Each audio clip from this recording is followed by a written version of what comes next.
I went to the second Pack the Hall over in Cheektowaga that was organized by Erie County Women United, and here's the report. Remember, you can watch the entire town hall for yourself over on the Cheektowaga Town Council's YouTube page. The public comment section is just the first hour.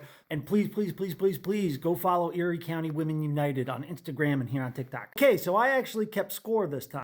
There were 7 people who were opposed to Cheektowaga PD's affiliation with ICE. One of the anti-ICE speakers was the Cheektowaga Town Supervisor's wife. But also, like, 3 of these people were folks who spoke also at the last public town hall meeting. So these are folks who are like serious about this shit. They've showed up twice in a row to talk about the same issue. There was only 2 people who spoke in favor of ICE. I'm going to talk about them later because both of them were kind of weird. One of them wasn't even from Cheektowaga. He was from Buffalo. But also importantly, neither of them said anything about Cheektowaga's association with ICE. They just kind of said some generic pro-ICE kind of random slop, which I don't know. To me, that makes it feel like they are even weaker opposition because these are folks that don't understand or don't care or couldn't be bothered to go Google why it was that Cheektowaga is the town in Western New York that has this affiliation with ICE. I don't think these people understood like what the situation even was. So the overwhelming majority of the comments were in favor of Cheektowaga PD decoupling its relationship with ICE. However, the folks that were just in the crowd, the people that didn't speak, it was a different vibe there.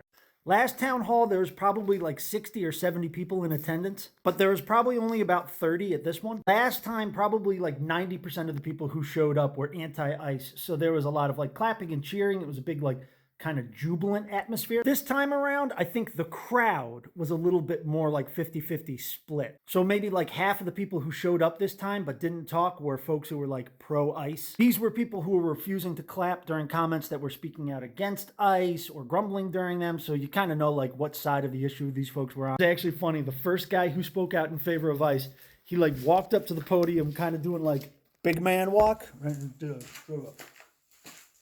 Then he got up to the podium and was like, everybody has got a right to protest, but you got to do it orderly. And they're paid outside agitators. And I'm sorry, I'm not good at public speaking. You know, I just didn't get the impression that his heart was into it. But the other dude was a crank. I shit you not. He got up there and told everybody that he was a confidential FBI informant. And therefore, his opinion of the video of Alex Preddy was like more important than everybody else's opinion. He wasn't clear as to like why that would be. Like, is he trying to imply that he was sitting around having drinks with the boys from the Bureau and they told him some inside information? Or is he trying to tell us that he like learned to watch Video Gooder when he was down in Quantico or some shit? I personally spent 6 years in the Army Reserve with 1 deployment. So like, does that outrank one-time confidential informant for FBI in terms of like cool guy points? Also, nobody fucking believed him. He got heckled hard. He got his 3 minutes to speak, but he had to fucking work for him, which is fair. Also, I got home and like friends of mine who were there started texting me. Turns out people knew who he was. He's kind of a local celebrity. I'm not going to say his name or show his face because I don't want to help this guy get famous, but apparently he was a deadbeat dad who was not paying child support. He went into court one day and said that he shouldn't have to be paying child support because $145 every month was going toward a counselor for his kid because his kid is trans. And the judge was like, yeah, no, that doesn't count. And the guy lost custody of his kid.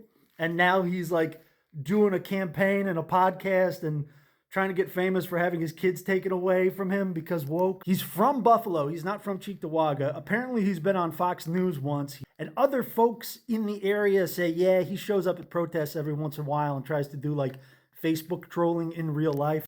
I just point all this out to say he was not a person who's there because Cheektowaga or there because ICE. He was just there because he wanted attention. But absolutely the highlight of the evening for me personally was I got to meet in real life a handful of people who I only know from doing these TikToks. I met the 3 women who run Erie County Women United, the group that came up with the idea of doing these like Pack the Town Hall meeting. 2 of them post over here on TikTok. That's Chicky1824 and Little Ms. Sunshine. Little Ms. Sunshine gave me this bracelet.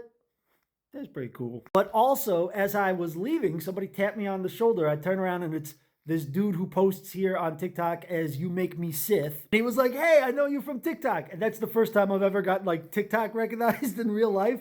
And he and I just stood out there in the hallway at the Cheektowaga Town Hall and had a conversation for like an hour. And he was a really cool dude. So please go follow Little Miss Sunshine and You Make Me Sith and Chicky1824. And if you go to these meetings and you recognize a face, like go and introduce yourself. Go talk. Go be a person. You know, like use the app to get off the app. These town hall events are the second and fourth Tuesday of every month at 5:30 at the Cheektowaga Town Hall, which is 3301 Broadway. And Erie County Women United are going to keep going down there and demanding that Cheektowaga decouple their affiliation with ICE until something is like put in paper that says it's going to happen.